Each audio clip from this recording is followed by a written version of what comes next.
Election हुआ, elections के result आए, उनको 62,751 वोट मिले और सामने जो बीजेपी के कैंडिडेट थे उनको मिला 62,752। एक वोट से हार गए। और मजे की बात सुनिए, उनकी पत्नी, उनकी मदर और उनको ड्राइवर 3 जने वोट देने नहीं गए। तो वोट अवश्य कीजिए, वोट। दूसरा, जनता दल का कर्नाटक में विधानसभा चुनाव हुआ। एक तरफ जनता दल एस से सूर्य कुमार थे, उनके सामने थे उरुगेन जो कांग्रेस के कैंडिडेट। सूर्य कुमार को वोट मिले 40,751 और उनके कांग्रेस के कैंडिडेट को मिला 40,752। एक वोट। उन्होंने अपने ड्राइवर को रोक दिया कि तू गाड़ी संभाल, और उनकी गाड़ी संभल गई। सोचिए एक आदमी क्या कर सकता है। तीसरा, अपने बंबई में 220 नंबर वार्ड, एक तरफ शिवसेना के कैंडिडेट थे, एक तरफ भाजपा के अतुल शाह। अब सोचिए सुरेंद्र जी बगलकर जो शिवसेना के कैंडिडेट थे उनको निर्वाचित घोषित कर दिया गया। फिर बोले अतुल शाह गए कि भाई हमारे को काउंटिंग रिकाउंट कराना है। रिकाउंटिंग हुई, आप ताज्जुब करेंगे, दोनों के वोट आए 5,946। सेम वोट आया नहीं और लॉटरी से अतुल शाह को जिताया गया। तीसरा, आपका एक वोट क्या करता है। 1917 दुनिया के सबसे महानतम पुरुषों में से एक सरदार पटेल एक वोट से म्युनिसिपल कॉर्पोरेशन का वोट हार गए थे, सिंगल वोट।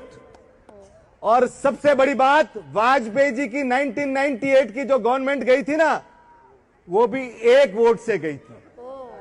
और हजारों करोड़ रुपया खर्च करने के बाद 1999 में सिर्फ एक वोट के कारण वापस गवर्नमेंट लानी पड़ी थी।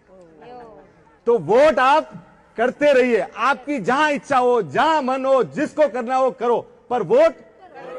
ये आलस मत रखो कि मैं नीचे नहीं उतरूंगा, अभी ईवीएम मशीन आपके घर पे तो आएगी नहीं। अब आप ये सोचिए, अपने यहां आलस नहीं है, फॉरेन में भी आलस है। 1875 में फ्रांस में राजाशाही थी, हजारों साल से रॉयल्टी चल रही थी। तो उनका आया कि भाई रॉयल्टी रखनी है कि रिपब्लिक रखना है। तो इलेक्शंस हुए, अब राजा लोग हैं, देर से उठे, एक वोट से रॉयल्टी हजारों साल की चली गई और 1875 से आज दिन तक फ्रांस रिपब्लिक है। एक वोट। आप सोचिए 1932 में हिटलर नाजी जर्मनी जीत के आया, उसकी पार्टी का जो वो कितने वोट से जीता था मालूम है? सिर्फ एक वोट से। अगर उस दिन वो आदमी हार गया होता तो दुनिया में 8 करोड़ लोग सेकंड वर्ल्ड वॉर में नहीं मारे जाते। तो आपका वोट कितना महत्वपूर्ण है, आप सोचिए, वोट दीजिए।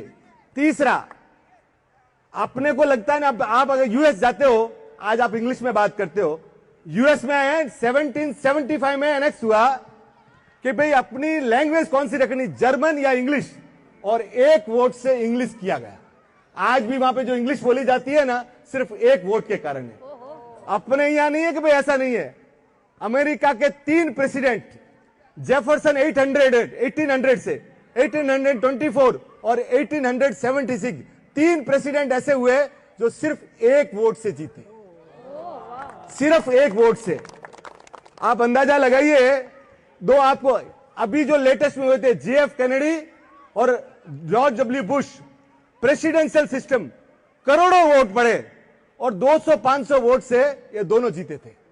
तो बॉस, आप जहां भी है, आप जहां भी रहते हैं, आपका जहां मन है, देश का लोकतंत्र इतना बढ़िया है, आपको जहां आवे वहां वोट दो, पर वोट दो, वोट दीजिए। ये जो देश है ना, इतना प्यारा देश है। और चुनाव आयोग आपको कितना महत्वपूर्ण मानता है, आप मानते हो कि नहीं मानते? एक बापू रहता है जंगल में, कहां पे, गिर के, उस अकेले आदमी के लिए वहां पे इलेक्शन कमीशन बूथ लगाता है और वो अकेला आदमी 70 साल हो गया, वो आके वोट देता है। उसको 100% पोलिंग बोलते हैं अपने। आप सोचिए, तो चुनाव आयोग तो आपको बहुत महत्वपूर्ण आदमी मानता है। आप अपने आप को महत्वपूर्ण आदमी मानते हो कि नहीं मानते हो, आप चेक करो। इसलिए वोट देने जाया करो बॉस। घर पे बैठो मत और बाद में कोसोगे कि इसने ऐसा किया नहीं। आप अपनी रेस्पॉन्सिबिलिटी है कि वोट दो। Thank you sir.